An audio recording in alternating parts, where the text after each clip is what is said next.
Hey guys, Chicken and Maine, Deboo.com with a Deboo.com surf forecast update. This forecast update effective around 10 a.m. Eastern Standard Time on Thursday, January 5th, 2016. And okay guys, if you have been following along our forecast updates over the last week, you know we've been talking about a lot of things, but we're going to pick up where we left off on a possible massive swell setting up in the Pacific that would give a legitimate shot to the 2016-2017 Quicksilver World Surf League Eddie Aikau contest in Hawaii. We'll show you that here in just a few moments. Going to start you off out here in the Pacific. For you Atlantic followers, please stay tuned. We're going to cover all of it, all in one shot, and I hope you enjoy it. So here's the Northwest Pacific, guys. Here's Japan down in here. Philippines is down towards the left-hand portion, bottom of your screen. And we've got an area of low pressure that's up in here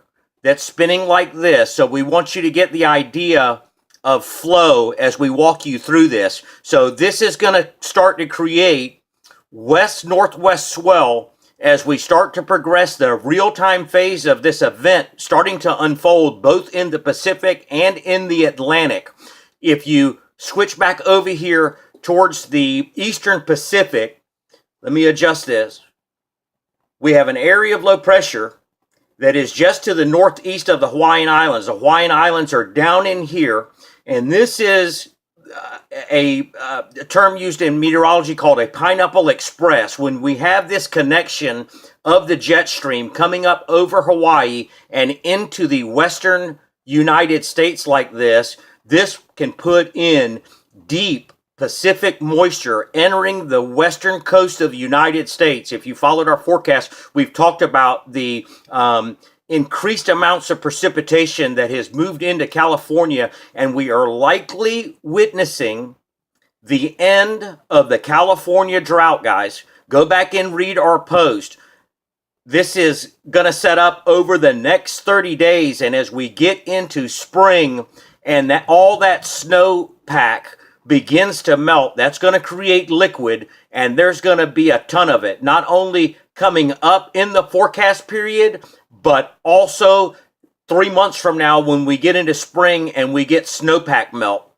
88% of California reservoirs statewide are at historical levels.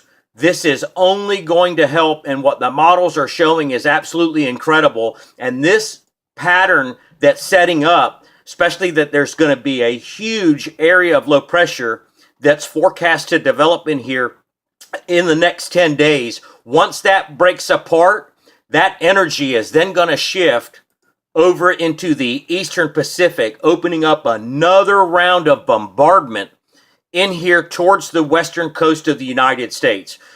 Going back to the swell, this is the 96-hour NOAA Ocean Prediction Center swell forecast. 96 hours, we can see how this is starting to set up. We'll show it to you here in the latest run of the GFS next.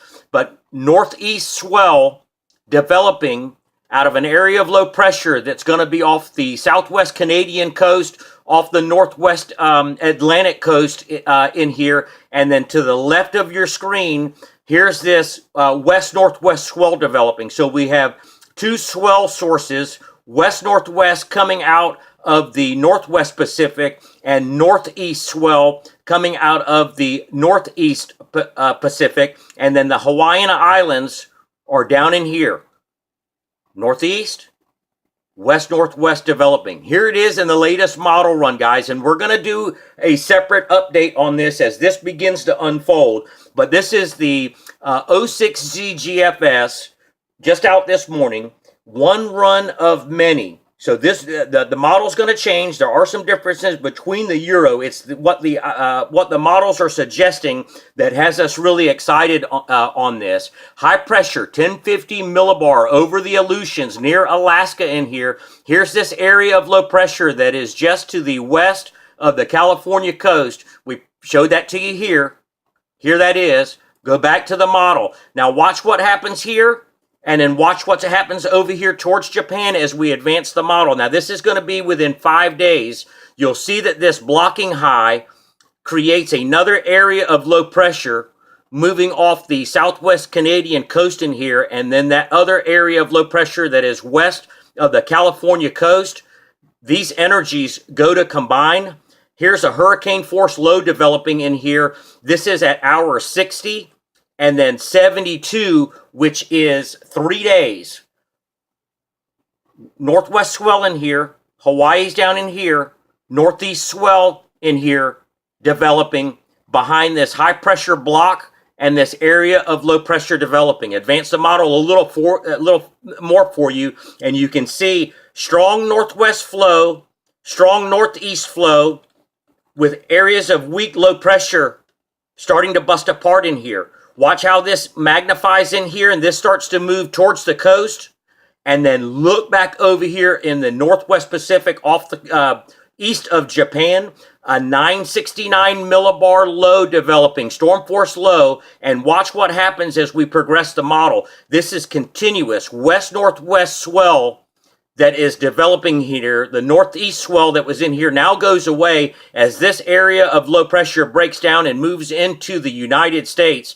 And then in the long term, watch what happens here, guys. We'll advance the model pretty quickly for you. We get a counter rotation anti-clockwise in here with that area of low pressure. And look, continuous days. This is at 10 days. Continuous days of west-northwest swell coming out of the Northwest Pacific, setting up that shot at the eddy. Again, we'll do some more updates on this, probably a separate one as this begins to unfold, because again, this is inside of 10 days. Now, watch what happens here just a little bit past 10 days. Look at these multiple areas of low pressure as this thing starts to break apart, okay? And so that's going to set up moving energy again into the western United States, and that'll set up what's going to happen for the eastern United States as this energy begins to transfer from one side to the other. Going to switch you over now to the Atlantic side. And here we go, guys, for this real-time event coming up with this weekend. For those of you who saw our post last night on possible major swell event setting up. You know, we had talked about holding off on a climatic event, and we pulled the trigger on that yesterday, but we were still holding off on possible major swell event. Well, here comes possible major swell event, guys, setting up in the forecast. So let's take a look at flow now. We've got this large area of low pressure in here, the front dropping down in here towards the Bahamas.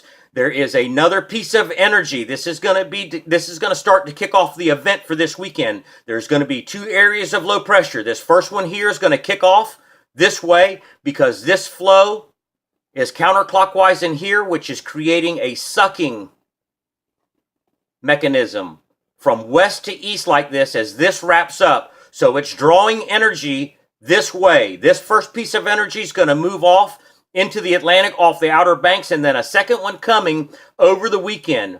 Now, here's where it gets really interesting, guys. This is the latest visible satellite imagery this morning, and you know we've been talking about this Azore low in here. Here's the Azores in here. This is spinning around just like this. This is spinning around just like this. The front is down in here towards the Bahamas. We know what's coming in here. But watch when we put this into motion for you. Here's a zoomed in look of this Azore low. Here it is right here. Now watch what happens in the models. Now we're going to start you off with the overnight run of the GFS. Okay, and because the 06Z, the 18Z, we typically don't like to look at. We do look at it though, but as we explained to you in a couple of videos ago or posts ago, we like to watch the overnight run and the afternoon run, and then watch for model consistency between the two. Look over here. Here's that big area of low pressure that's spinning. We just showed you that here in the satellite imagery. That's this right here. Okay. And then here is this Azore low over here to the right of your screen. Going to advance the model for you. As we get into Friday, here's that first piece of energy that exits off the Outer Banks, and then look at this Azore low dropping towards the south-southwest. Okay, now this is verified in the 96-hour NOAA Ocean Prediction surface forecast that this area of low pressure is going to drop to the southwest and become slightly stationary. Now here comes the main event on Saturday, kicking off the east coast of the United States and the Outer Banks with another area of low pressure moving up towards the Outer Banks. Now the GFS and the Euro have some differences. And what we learned with Hurricane Matthew when we get storm force lows is it's important not to focus on the center, but what's happening around the center. And there is the possibility of some strong, heavy snows moving into the mid-Atlantic. I'm not really a snow guy when it comes to snow totals, but some of these areas in here along the East Coast, it only takes 2 to 3 inches of snow to shut portions of the interstate down and create havoc. So keep an eye on this over the weekend. And as we advance the model a little further for you, takes the low just south of Nova Scotia, and then the pressure gradient between this 1045 high over the central U.S. and this area of low pressure is going to kick off a strong northerly flow in here. Northeast winds, 25 to 35 knots, possibly higher gusts. But again, look out here towards the Azores. This thing is still spinning out here. So this is easterly swell flow behind easterly winds. And then look at this, another area of low pressure creating some strong northeast flow. Now, this is inside of 5 days, guys. Okay, so confidence is high when looking at the models at 5 days. Look at this big high pressure now just northeast of the Azores. This is creating some strong easterly fetch in here at the same time of northeast ground swell developing. Advance the model a little further for you. Now we get into day 7 at 168. Now we're starting to get distance of northeast fetch, Puerto Rico surfers, Hispaniola, like we talked about before, that's a lot of northeast fetch that is aimed at you guys down here. Now for Florida and East Coast surfers, this is Thursday, January 12th, going into the 13th. Again, mind you, this is one model run, but here comes the offshore winds setting up as another area of low pressure moves into the central United States. This would be southwest wind flow on going into the weekend of Friday the 13th. So everybody that's been complaining about it's going to be on shore, yeah, it's going to be on shore for a little bit, but eventually the winds are going to switch up. Hopefully there's going to be some northeast groundswell left over at time of cleanup. We'll get into that a little bit more later as we update, but I'm going to keep this inside of 10 days, guys. And we're at 240 right here. And again, we get another area of high pressure